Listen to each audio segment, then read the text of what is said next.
No no কি নাম কি বলে দাও? সিলভিয়া। আমি কে?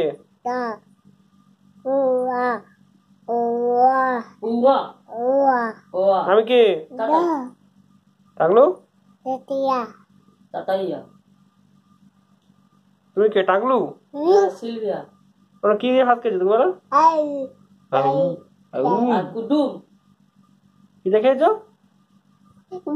তোমরা কি দিয়ে খেয়েছো তুমি বলো? ভাত কি দিয়ে ভাত খেয়েছো তুমি? তুমি বলো কি দিয়ে? আলু না আলু আলু আলু হ্যাঁ আলু হ্যাঁ ডাল আর আলু। ওখানে বলো, ওখানে বলো আলু। তাই তো বলবে তো। আলু।